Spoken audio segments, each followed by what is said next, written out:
പൂക്കി സർക്കാർ ഉണരാനെടുത്തത് 7 ദിവസം. കൊല്ലം നീണ്ടകരയിൽ മിയോമി എന്ന മത്സ്യബന്ധന വള്ളം മറിഞ്ഞ് വൻ അപകടമുണ്ടായി. ഈ അപകടത്തിൽ ഒരേ കുടുംബത്തിലെ 3 പേരാണ് ഇരയായത്. അപകടത്തിൽ വള്ളത്തിന്റെ ഉടമയായ രാജീവൻ മരിക്കുകയും അദ്ദേഹത്തിന്റെ ബന്ധുക്കളായ രാധാകൃഷ്ണൻ, ഗൗതം കൃഷ്ണ എന്നിവരെ കാണാതാകുകയും ചെയ്തു. കാണാതായ യുവാവ് ഗൗതം കൃഷ്ണയ്ക്ക് വേണ്ടിയുള്ള തിരച്ചിൽ ഫലപ്രദമല്ലെന്നാരോപിച്ച് അപകടം നടന്ന് 7-ാം ദിവസം അദ്ദേഹത്തിന്റെ അമ്മ രേഷ്മ നീണ്ടകര കോസ്റ്റൽ പോലീസ് സ്റ്റേഷന് മുന്നിൽ ശക്തമായ പ്രതിഷേധവുമായി രംഗത്തെത്തി. ഒരു കുടുംബത്തിലെ 3 പേരുടെ ജീവൻ അപകടത്തിലായിട്ടും അമ്മ നേരിട്ടെത്തി സ്റ്റേഷന് മുന്നിൽ കരഞ്ഞ് പ്രതിഷേധിച്ചപ്പോൾ മാത്രമാണ് കാണാതായവർക്ക് വേണ്ടിയുള്ള തിരച്ചിൽ പോലും ഊർജിതമാക്കാൻ അധികാരികളും മന്ത്രിമാരും ഇടപെട്ടത്.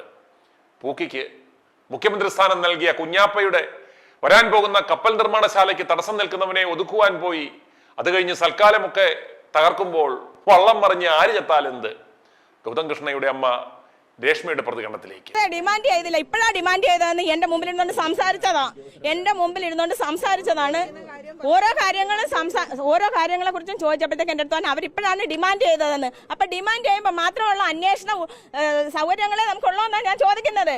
ഞാൻ ഡിമാൻഡ് ചെയ്യാൻ ഒരമ്മ ഒരു 3 പേരെ നഷ്ടപ്പെട്ട ഒരു വീട്ടിൽ നിന്ന് ഒരു അമ്മ വന്ന് 7-ാമത്തെ ദിവസം ഡിമാൻഡ് ചെയ്തപ്പോൾ മാത്രമാണ് നമ്മുടെ ഭരണകൂടം ഉണർന്നെന്നുള്ളതാണ് ഞാൻ ചിന്തിക്കുന്നത്.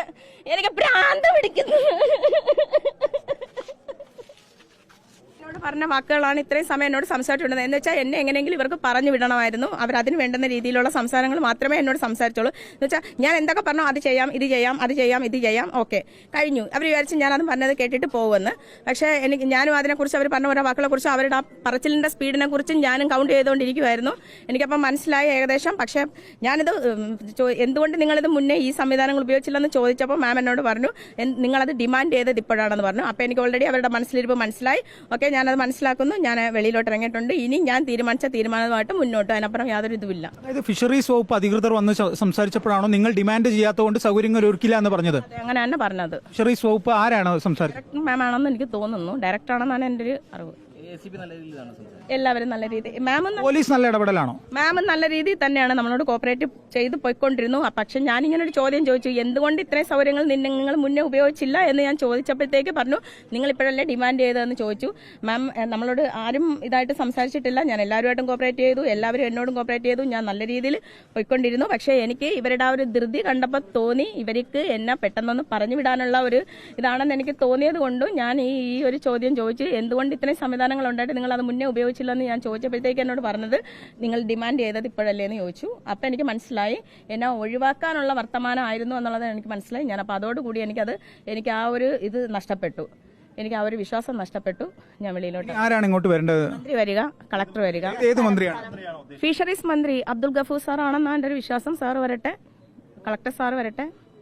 ഈ ഫിഷറീസ് അധികൃതർ ഒരു അനുഭവവും ഇല്ലാതെയാണോ നിങ്ങളോട് സംസാരിച്ചത്? അല്ല, എന്നോട് നല്ല രീതിയിൽ സംസാരിച്ചു. എനിക്ക് വേണ്ടുന്ന എല്ലാ സഹായങ്ങളും വാഗ്ദാനം ചെയ്തു. എൻ്റെ നല്ല രീതിയിൽ എന്നോട് കോപ്പറേറ്റ് ചെയ്തു. കമ്മീഷണർ സാറായാലും എല്ലാവരും എന്നോട് ആ ചോദ്യം ചോദിക്കരുത്. കാരണം വെച്ചാൽ എന്നോട് നല്ല രീതിയിൽ തന്നെ അവർ സംസാരിച്ചു. എനിക്ക് വേണ്ടുന്ന എല്ലാ സഹായങ്ങളും വാഗ്ദാനം ചെയ്തു. അത് എല്ലാം ചെയ്യാമെന്ന് വാഗ്ദാനം ചെയ്തു. അല്ല, ഇത്രയും ദിവസമായപ്പോൾ ഞാൻ ഇപ്പം പറഞ്ഞ സൗകര്യങ്ങൾ എന്നോട് അത് ചെയ്യാമെന്ന് പറഞ്ഞപ്പോൾ ഞാൻ ചോദിച്ചു എന്തുകൊണ്ട് ഈ സൗകര്യം മുന്നേ പ്രയോജനപ്പെടുത്തിയില്ല എന്ന് ചോദിച്ചപ്പോൾ മാം പറഞ്ഞു നമ്മളിപ്പോഴല്ലേ ആവശ്യപ്പെട്ടത് എന്ന് ചോദിച്ചു. അപ്പോൾ അതാണ് എന്നെ തളർത്തിക്കളഞ്ഞ ഒരു മറുപടി.